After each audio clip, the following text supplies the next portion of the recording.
a manual gate valve is what it looked like. And I think Friends of Lake Acton, they can either go out and open the valve. It's like in that concrete stretch of whatever. They look like big bathtubs, sort of. Yeah, it's right there, and then they have like some little rinky-dink plastic sheet pile around the inlet there where it's all getting silted up anyways, right by the inlet.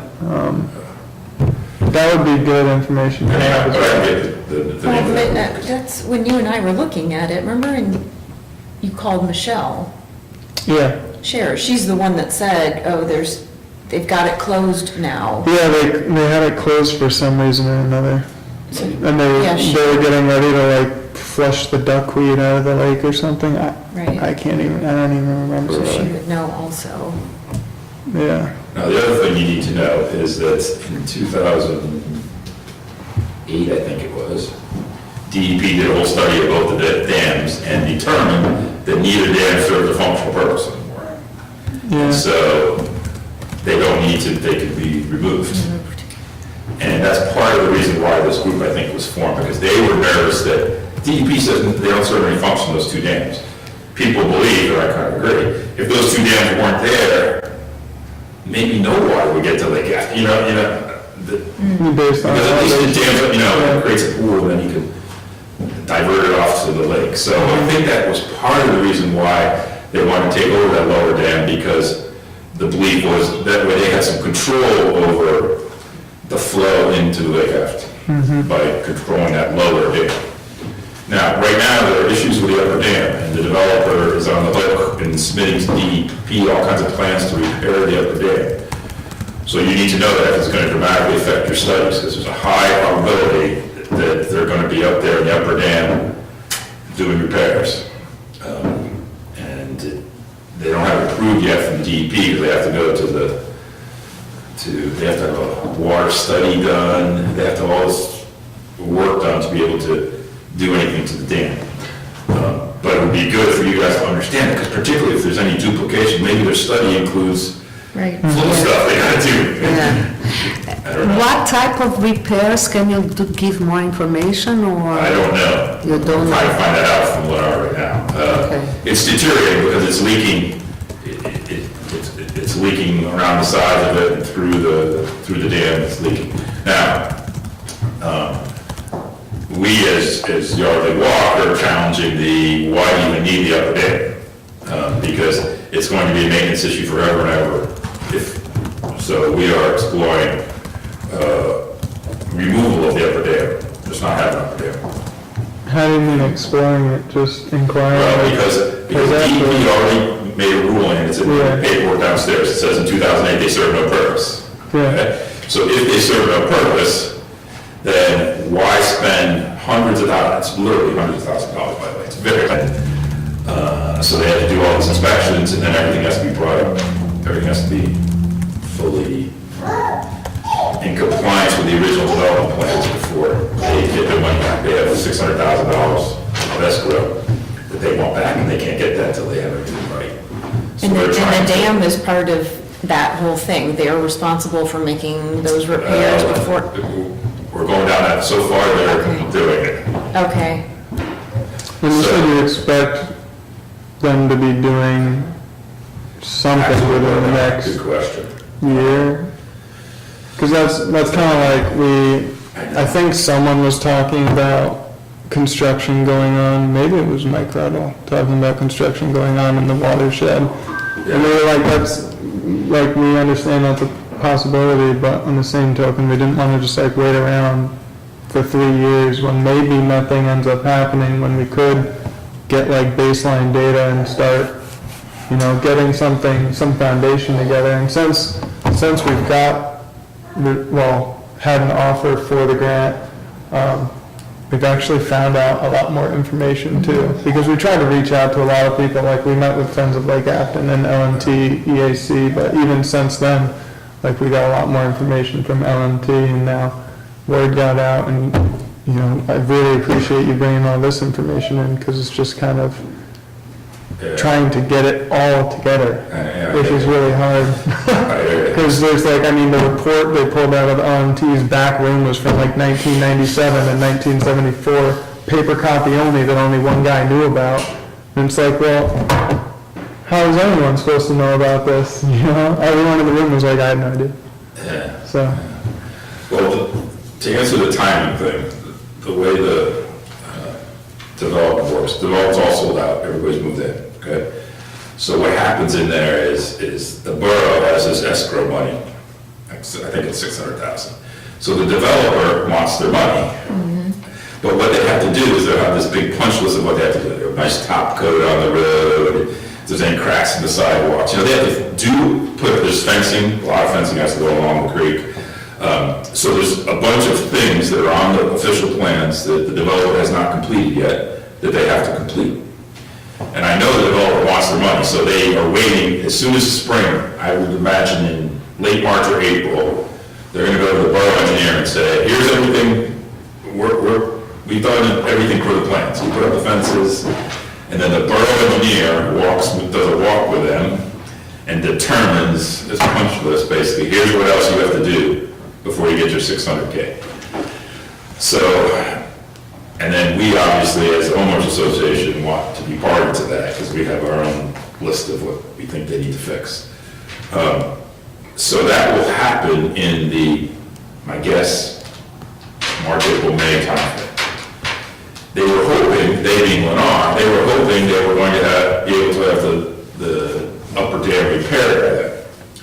They proposed to the borough engineer, here's how we're going to repair it. I'm not privy to what it was, I don't know how extensive it was. And the borough engineer said they had to run it by DEP. And so when they submitted those plans to DEP, this is recently, they said, oh, we're not gonna approve that, you gotta do a water study, and you gotta do other gates they have to go get through. And so that's where it stands right now. So we don't know, I mean, some people speculate to get a water study done is very expensive, and, you know, the DEP's gotta approve the plans of how to do the water study, and then do the water study, and it's not something that's gonna be done quickly. So we think there's a high probability that they will carve out whatever associated with the dam, release everything else, and say, all right, here's the plans of what's going to be done to fix the dam, but it won't have been done yet, and the Lennar will still be on the hook to fix that. You know, so I think we'll know more in the April timeframe. I think. Whether it's a couple months away from being fixed, or we're 6 months from another study, it has to be done in the winter when the water's low, you know, I don't know.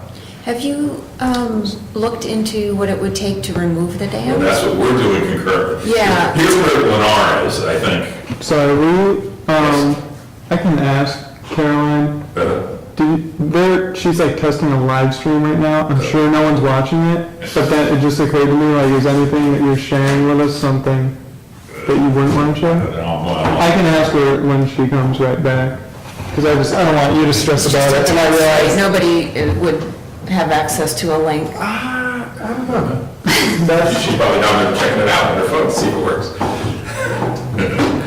With the little one.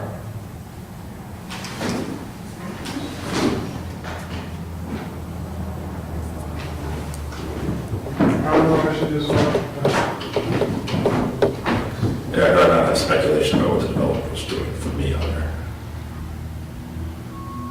Seems like things are running. I don't want to touch any of this. But I just realized, I know I told everyone out there, but I didn't know if you knew. I know that you're saying these are all your thoughts. So anyhow, there's costs associated with the repair. Right. The physical work is, I don't know what these numbers are, but then there's going to be cost for those studies. I'm sure will be significant. So you take some of those two costs, that's the minimum for the developer to, you know, get everybody happy and go out. On the flip side, we are going to independently get a cost for a controlled removal of the dam and see where that stands. Right, would you, and you're just starting to look into this, but would you likewise have to do studies? I don't know. Okay. I don't know. I I would imagine. Part of us said, well, if they already deemed in 2008 that they serve no purpose, then if they serve no purpose, let's imagine nature just happened to have a crumble. And you did nothing, it just changes. If they serve no purpose, then is there a requirement to do anything to it? It's an open question, I don't know. Right. We don't know. So we want to see what Lennar learns from the DEP and then look at the, because the cost, if you fast forward, there's an annual cost for inspections, et cetera. And then also, as part of the plans, they're required to fence all around there so no one can have access to that area. That's not cheap, it's a long ways. So we might be able to kind of deal with, if the dam is removed, then maybe we can say, okay, Lennar, you don't have to do the fence. And so they would save money on that, so there might be a mutual deal where it'll make sense to do something different, but we're at least a couple months away from that. But there's activity up there, is what I want you guys to know. That's why I want to understand what your activity was and how it might, obviously it would have a dramatic effect on your flow rate study. Everyone trying to do the whole flow rate study, and all of a sudden the upper dam changes. Well, yeah, I imagine the flow wouldn't change too much, because it's not like the dam is diverting water, and then that diversion That's wouldn't be true. there anymore, so By the time you probably, get that- if anything, it would just be, probably, yeah, because I mean, they can't stop the water. I mean, you probably, just while you're taking it out, bypass it, you just let it go right through it while you break it up, so I mean, you'd probably see things as long as, like, if you had a meter downstream, you'd probably see something, but you'd just be like, well, they were removing the dam for those 2 weeks. We know that data's a little weird. Yeah. True. But, so I don't think it'd be that big of a deal. It would just, That's true. But it is good to know, and especially if they do go down that route and they have to do a study, it would be yeah, and I think good to if, know what kind of data would be collected. yeah, and it would also be good to know, like, if we ended up taking, like, if we did macro studies at certain points, like, it would be good to know that that was either before the dam was removed or something like that, and then say the dam's removed and we came back a year later and did another macro study, and for some reason it was like drastically different. Yeah. And be like, oh, well, the dam's removed. Yeah, The bugs started moving more drastically. I don't know. yeah. But Do they give grant money for dam removal? maybe. I don't know. Just wondering, I mean, this is phase 2 Yeah, of a multi-phase, So, and like Michael said, this is an assessment phase. The goal would be to get results of assessment and then go after additional grant money for other projects. I'm just wondering yeah, if so I they know would. that the support cause of impairment is aquatic life, right? Yes, For, which is basically measured by macros, like an index of biotic integrity. yeah, So that's why we would want to do the macro study.